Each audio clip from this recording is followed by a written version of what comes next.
Hey everybody, it's your old pal Chuck, and I'm back with another review. And today we're taking a look at the Transformers Studios series. This is the Last Night Hot Rod. I got this figure from Amazon, or I'm pretty sure it's still available now, or it's one of these delayed shipping orders where they're going to tell you it'll come later in December or January, but you're going to get charged for it, and it actually will probably end up shipping a little bit sooner. I do believe this figure has been showing up in brick and mortar retail such as Target and Walmart, and might be available from other online retailers. This figure, if I'm not mistaken, is a licensed Lamborghini Diablo. So it's a very nice looking car, which we're starting off in the vehicle mode. It does include its blaster. Now, if I'm not mistaken, this is like a bubble gun or something that if you get trapped in it, it actually alters the movement of time or something, and that's how it hurts you. That it changes the time of your body. It's something cool and weird like that, but it actually looks really nice.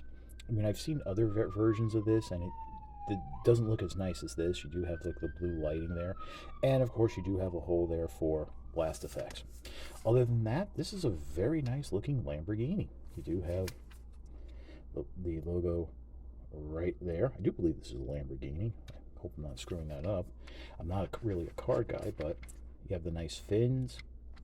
So it's interesting that they finally got the Lamborghini design after Sideswipe had been taken out of the movies. Would have been nice to have that, available to them. But yeah, other than that, there's really not much more to go into with the vehicle mode. So we'll pause and get into the transformation. All right, the transformation, once you do it a couple times, isn't that bad. And surprisingly, there's not a lot of shell to this figure, as you'll see. Start things off, you want to come in here and pop out these front wheels. And you're going to rotate them down on the double hinge so they're flush against the doors. Gull wing doors, by the way. So do it again on this side. That might start loosening things up. That's perfectly fine. Next, what you want to do is come in the front here, and you want to lift up these sections carefully, because these little flaps here like to pop off, and you're going to rotate that down and around. Next, what you want to do is, if they haven't already, separate the arms from underside the section here, and just you can just go ahead and pop them down. The next step is you want to separate the back here, and you're just going to pull down on that back section, and then the gold wings will probably start separating from this point, which is fine. And then what you want to do is pull up on this rear section here, give it a little wiggle jiggle, and you want to have enough clearance for it to rotate, just like that. At this point, let's rotate the gold wings out of the way, flip in these flaps right there. Just you want to give yourself some room to maneuver. Bring the arms up to this central location, and then what you want to do is start to bring this chest section down. Make sure you have plenty of clearance. Bring it underneath.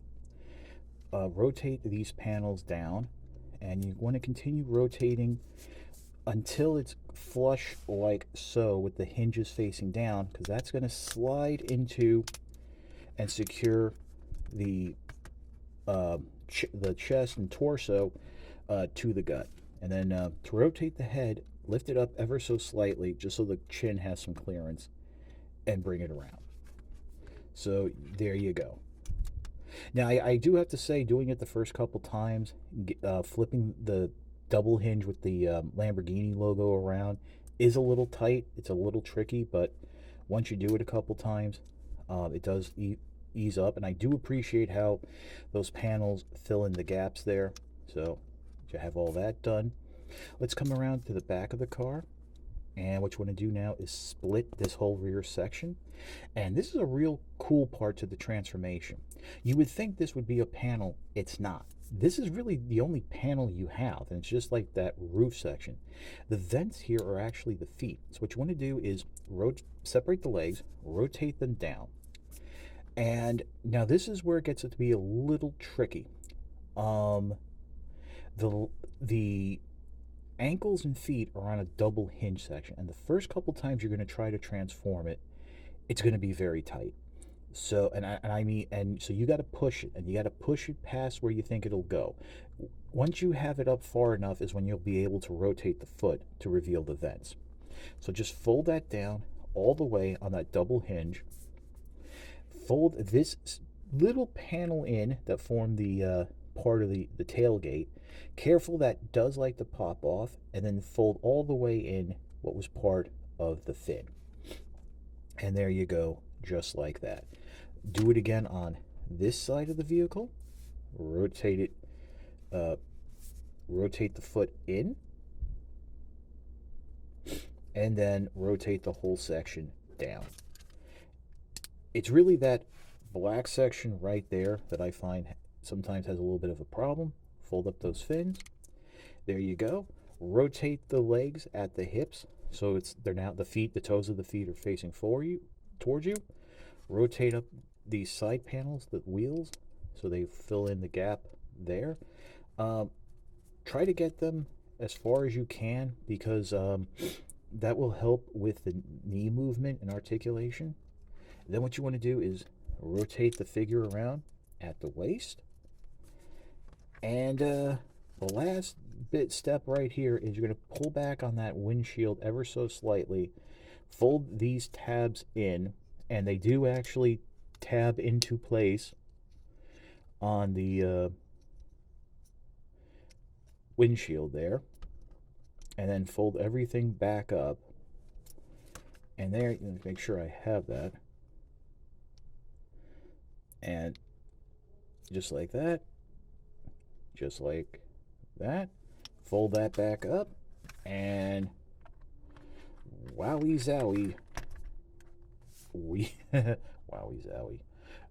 We have a hot rod in its robot mode. Very nice.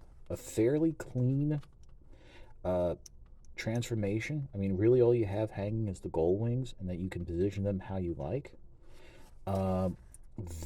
Much better than the original, which was a heavy retool of the previously released Lockdown figure. Nice head there. Like I was saying about the knees, you are going to have to push those wheels out of the way to get the full use of that knee bend. But and the legs pop off. First time that happened. Of course, it's on camera, so straighten them out. And the hips are a touch loose on mine, but not too bad, especially considering how you have to maneuver them. But you do have that foot articulation. You have some hinges there. A lot of that's for the transformation, but it does help with the articulation as well.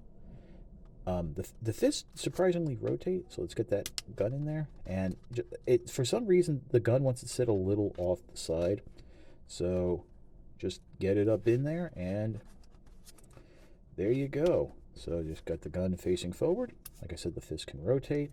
That helps break up the paneling look of the arms, since they do form the side of the car. I actually find that a lot of this transformation reminds me of the Legion toy of Hot Rod from back in the day. But yeah, very nice. You do have all the articulation you would expect from a Studio Series figure. Yeah, I know it's not the Hot Rod we remember, and especially now I'm thinking, wow, this would have made a great mold for a G1-ish Studio Series Sideswipe, but it is what it is. So we can pause and come back with my final thoughts. So Hot Rod is your typical Studio Series figure. It's a little bit more involved than, say, something from the Studio Series 86 line, or even the newer Bumblebee movie figures we've been getting. But it's fun. It's nice to see that. I know people have been wanting a proper-looking Hot Rod for a long time, and I think we finally got it. So if you're a fan of the mold or of the character, definitely pick it up. And who knows? Maybe they'll have a little fun with us, and we'll get this painted up in a G1 Hot Rod style. Got plenty of colors they can choose from. But that's about it for the review. If you like this review, please consider liking, commenting, and subscribing. While I will always appreciate the views, the likes, comments, and subscriptions help to communicate to YouTube through their algorithms that my channel should be exalted and held upon high. If you want to make the ultimate sign of support, I do have a Patreon. It is www.patreon.com/chuckdog1999. No thrills, no tears, no special rewards. All you're doing is helping me help you, help me to help you bring figures like this to you, as well as keep up the infrastructure of the channel. But as I always say, especially now in this holiday season, I know times are tough. I know we're in a recession with inflation. If you don't have the dollar a month, $12 a year, that's perfectly fine. Your views are more than thanks enough. Patreon is just a cherry on top of an already generous sundae. So, that's about it. This is your old pal Chuck for Hot Rod. I hope you all had a happy Thanksgiving, and we'll see you next time.